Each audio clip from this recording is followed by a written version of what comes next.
అని తెలుసు. కార్పొరేటర్లుగా ఉన్నోళ్ళు, తర్వాత మేయర్లు అయినటువంటి వాళ్ళు వీళ్ళందరూ కూడా.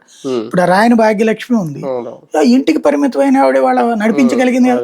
రత్నబిందుని చూశాను నేను మేయర్ గా, పంచమత్తు అనురాధం చూశాను, ఏమీ తెలిసేది కాదు మొదట, బట్ ఇవాళ ఫుల్ ఆడిచ్చేస్తుంది కదా. కాబట్టి మొదట గృహిణులుగా మాత్రం పరిమితమైన వాళ్ళకి మహిళలు ఉన్నతంగా, అంటే రాజకీయం అంటే మహిళలకు సంబంధం లేదన్న స్టేజ్ నుంచి ఇక పైన సరికొత్త విప్లవం ఇది. బోలెడన్ని అవకాశాలు వచ్చినప్పుడు ఆటోమేటిక్గా అందిపుచ్చుకుంటారు. ఇప్పుడు ఇదివరకు ఉద్యోగాల్లో ప్రిఫరెన్స్ మగవాళ్ళకి ఇచ్చేవాళ్ళు. ఎందుకని? పొద్దునుండి రాత్రి దాకా కష్టపడతారు, లేడీస్కి వచ్చేటప్పటికి నెలసర్లని లేకపోతే ఇంకోటి అని వాళ్ళకి కొంచెం ఇట్లాగ ఉంటాయని. ఇవాళ రోజున ఫస్ట్ ప్రయారిటీ అమ్మాయిలకి ఇస్తున్నారు. రేపు ఇక్కడ కూడా అదే జరుగుతాయి. ఒక రకంగా రాజకీయ పార్టీలు కూడా మహిళా నాయకురాలను తయారు చేసుకుని పెంచుకుంటారు. సార్ ఇంకొక విషయం, ఎప్పుడు కూడా 100% పోలింగ్ పర్సెంట్ అనేది ఉండదు.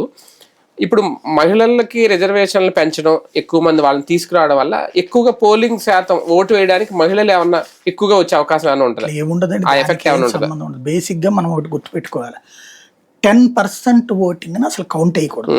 వాళ్ళు డ్యూయల్ ఓటింగ్ లేదా చనిపోయిన వాళ్ళ ఓట్లు ఇట్లా లెక్క ఉంటాయి, దొంగ ఓట్లు ఇవి. కాబట్టి ఒక నియోజకవర్గంలో 10% ఓట్లు లేని కిందే లెక్క.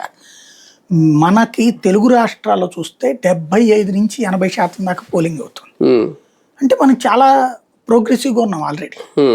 ఒక 10% మందే తప్పుకుంటున్నారు. ఈ 10% మంది ధనిక వర్గాలు, అబోవ్ మిడిల్ క్లాస్.